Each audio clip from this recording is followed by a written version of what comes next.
Hello అందరికీ నమస్తే, welcome to అత్తమ్మ రుచులు. ఈ రోజు వీడియోలో ఎంతో రుచిగా ఉండి ఎముకలకు బలాన్ని ఇచ్చే, అరిగిన ఎముకల్లో గుజ్జుని పట్టించే వజ్రవల్లి పచ్చడి చూపించబోతున్నాను. అది ఏ విధంగా ప్రిపేర్ చేసుకోవాలి, అసలు ఏంటి ఆ పచ్చడి అనేది ఈ రోజు వీడియోలో చూపిస్తాను, వచ్చేయండి. వజ్రవల్లి పచ్చడి చేసుకోవడానికైతే ఇలా నల్లేరు అంటారండి ఈ మొక్కని. సో ఒక చిన్న కణుపు పెడితే చాలు, ఇలా మొత్తం స్ప్రెడ్ అయిపోతుంది. దీనికి ఒక చెట్టులాగా కూడా ఏమి అవసరం లేదు. మీరు అక్కడ కణుపులుగా ఉన్నాయి కదా, ఆ చిన్న ముక్క తుంచుకొని వెళ్ళినా సరే ఈ చెట్టు పెరిగిపోతుంది. అండ్ దీంతో ఎన్ని ఆరోగ్య ప్రయోజనాలు ఉన్నాయంటే, జలుబు దగ్గుకి, అలానే విరిగిపోయిన ఎముకల్ని అతికించడానికి, వీటన్నిటికీ సహాయపడుతుంది అనమాట. జస్ట్ మీరు ఒక చిన్న వాటర్ బాటిల్ డబ్బాలో వేసుకున్నా సరే ఈ నల్లేరు మొక్క బ్రతికిపోతుందండి. సో దీనికంటూ ఒక ఆకు వస్తుంది, కణుపుల దగ్గర ఒక తీగలాగా ఉంటుంది అంతే.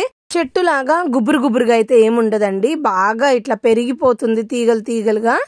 సో చాలా రుచిగా కూడా ఉంటుంది ఈ పచ్చడి. ఇలా కణుపులుగా ఉన్నప్పుడు ఇలా తీసేసుకుంటున్నాను. ఈ మొక్క ఏంటి అని అంటే బాగా దురదొస్తుంది మీరు డైరెక్ట్గా ఇలా టచ్ చేసినట్లయితే. సో నేను అందుకని జస్ట్ కణుపులు తీసేసుకొని, ఇప్పుడు 2 చేతులకి మీరు గ్లౌజులు అన్నా వేసుకోండి, లేదా కొబ్బరి నూనె అన్నా రాసుకోవచ్చు, లేదా ఇలా కవర్లు అన్నా కట్టేసుకొని, ఇలా మీరు చిక్కుడుగాయలని ఏ విధంగా అయితే తీసుకుంటారో ఆ విధంగా తీసుకుంటే సరిపోతుంది. అలానే ఇలా కణుపులు ఏదైతే గోడుగా ఉన్నాయో ఆ గోడును తీసేసుకున్నా సరిపోతుందండి. ఈ పచ్చడి అయితే చాలా రుచిగా ఉంటుంది, చాలా ఆరోగ్యం కూడా అనమాట. మీరు దోశల్లో ఒక చిన్న ముక్క తీసుకొని దోశపిండిలో ఇది కలిపి రుబ్బేసుకొని దోశ వేసుకుంటే మీకు కఫమున్నా, జలుబున్నా, దగ్గున్నా ఇట్టే తగ్గిపోతుందండి. మాకు మా నానమ్మ వాళ్ళు, అమ్మమ్మ వాళ్ళు మా చిన్నప్పటి నుంచి చేసి పెడుతూ ఉండేవాళ్ళు. అలానే మా అమ్మ వాళ్ళు కూడా నాకు చేసి పెడుతూ ఉన్నారు. అందుకే ఈ రోజు వీడియోలో నేను చూపిస్తున్నాను అనమాట. వీటన్నిటిని ఇలా తుంచుకొని మధ్యలో చెక్కేసుకుంటే, నాకు చూసారా చెత్త అయితే ఎంత వచ్చిందో తొక్కల ఇవన్నీ. ఇంకా నాకు ఈ మొత్తం చెక్కేసుకున్న తర్వాత కొన్ని ముక్కలు వచ్చాయండి. ఇవి సరిపోతాయి మనకి పచ్చడికి, పెద్ద ఎక్కువ కూడా అవసరం లేదు. ఎప్పటికప్పుడు అంటే మనకి ఇది 1 వీక్ నిల్వ ఉంటుంది. సో నేను నలుగురికి చేసుకుంటున్నాను కాబట్టి ఒక 2 డేస్లో అయిపోయేటట్లు చేసుకుంటున్నాను, నా దగ్గర చెట్టు ఉంది కాబట్టి. ఇప్పుడు పచ్చడి ప్రాసెస్ స్టార్ట్ చేసేద్దాం. దీనికోసం ఒక టేబుల్ స్పూన్ ఆయిల్ వేసేసుకొని, ఆయిల్ హీట్ అవ్వగానే ఇందులోకి 2 స్పూన్ల వరకు పచ్చిశనగపప్పు వేసుకుంటున్నాను. అలానే 2 స్పూన్లు మినపప్పు వేసుకుంటున్నాను. మీరు పొట్టు మినపప్పు అయినా వేసుకోవచ్చు, సాయి మినపప్పు అయినా, మినపగుళ్ళైనా వేసుకోవచ్చు. నేను మినపగుళ్ళు వేసుకుంటున్నాను. అలానే ఒక 2 స్పూన్లు ధనియాలు కూడా వేసుకుంటున్నాను. వీటన్నిటిని పచ్చివాసన పోయి దోరగా కమ్మటి వాసన వచ్చేంత వరకు ఇలా వేయించుకోవాలి. ఇలా చక్కగా మంచి సువాసన వచ్చేంత వరకు వేయించుకోవాలండి. లో ఫ్లేమ్లోనే వేయించుకోవడం వల్ల పప్పులు లోపల వరకు ఫ్రై అయిపోయి పచ్చడి చాలా రుచిగా ఉంటుంది.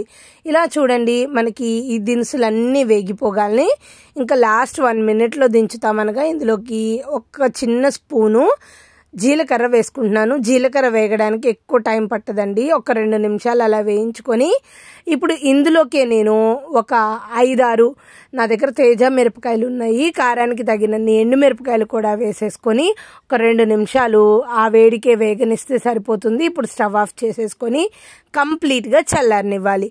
ఇలా చల్లారిపోయిన వీటన్నిటిని ఒక మిక్సీ జార్లోకి తీసేసుకోవాలి. ఇప్పుడు అదే ప్యాన్లోకి నేను 1 స్పూన్ వరకు మళ్ళీ నూనె వేసుకొని ముందుగా కట్ చేసి పెట్టుకున్న నల్లేరు ముక్కల్ని వేసుకుంటున్నాను.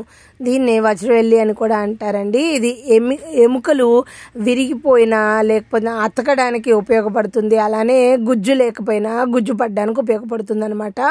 ఈ నల్లేరు ముక్కలు బాగా ఫ్రై అయితేనే పచ్చడి బాగుంటుందండి, లేదు అంటే నాలుక దురదొస్తూ ఉంటుంది అనమాట. అదొకటి బాగా గుర్తుపెట్టుకొని సిమ్లో కలర్ చేంజ్ అయ్యేంత వరకు ఇలా వేయించుకోవాల్సి ఉంటుంది. కంప్లీట్గా పచ్చివాసన పోతే మీకు ఆ వాసన కూడా అర్థమైపోతుంది అనమాట. అలా వేయించుకోవాలి. ఇలా ఈ వేగిపోయిన ఈ నల్లేరు ముక్కల్ని సపరేట్గా ఒక ప్లేట్లోకి తీసుకొని చల్లారనివ్వాలి. ఇప్పుడు ఇదే ప్యాన్లోకి నేను ఇంకా ఆయిల్ ఉంది కదా అండి, ఇంకా ఆయిల్ కూడా ఏం వేసుకోకుండానే 2 పెద్ద టమాటోలు తీసుకున్నానండి, గుజ్జుగా రావడం కోసం పచ్చడి. ఆ 2 టమాటా ముక్కల్ని కూడా వేసేసుకొని ఒక్కసారి ఆయిల్లో ఇలా బాగా కలిపేసుకుంటే మనకి టమాటాలు మగ్గుతూ ఉంటాయండి. ఇదే టైంలో నేను కాస్త చింతపండు కూడా ఇందులోకి పెట్టేసుకుంటున్నాను. ఇలా చింతపండు టమాటాలు మొత్తం బాగా కలిసేలాగా ఇలా కలిపేసుకొని టమాటాలు మొత్తం గుజ్జుగా అయ్యేంత వరకు ఇలా ఉడకబెట్టుకోవాల్సి ఉంటుంది. ఇలా టమాటాలు మొత్తం మెత్తగా గుజ్జులాగా అయిపోయిన తర్వాత ఇప్పుడు స్టవ్ ఆఫ్ చేసుకొని కంప్లీట్గా చల్లారనివ్వాలండి. చాలా సింపుల్గా తయారు చేసుకోవచ్చు, అలానే చాలా రుచిగా కూడా ఉంటుందన్నమాట ఈ పచ్చడి.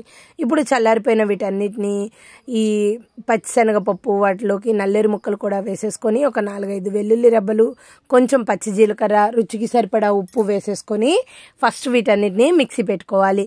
ఇలా మిక్సీ పట్టేసుకున్న తర్వాత ఇందులోకి ముందుగా ఉడికించి చల్లారి పెట్టుకున్న టమాటా ముక్కలను కూడా వేసేసుకుంటున్నాను. ఈ టమాటాలను కూడా వేసేసుకొని ఒక్కసారి నీళ్లు ఏమీ పోసుకోకుండా మనం మిక్సీ ఆడుకుంటే సరిపోతుందండి. అసలు చాలా రుచిగా ఉంటుంది ఈ పచ్చడి. మనం నీళ్లు ఏదైనా వేసుకున్నామంటే ఆ రోజు వరకే ఉంటుంది, లేదు అంటే ఫ్రిడ్జ్లో స్టోర్ చేసుకుంటే బాగుంటుంది, కానీ టేస్ట్ మారిపోతుంది అనమాట. ఇలా మిక్సీ ఆడుకోవాలి ఆన్ అండ్ ఆఫ్ చేస్తూ. చక్కగా ఇలా నలిగిపోతూ ఉంటుంది, పలుకు పలుకుగా ఉంటుందండి. మీరు రైస్లో కలుపుకొని తింటే చాలా రుచిగా ఉంటుంది, దోశల్లో కూడా అదిరిపోతుంది.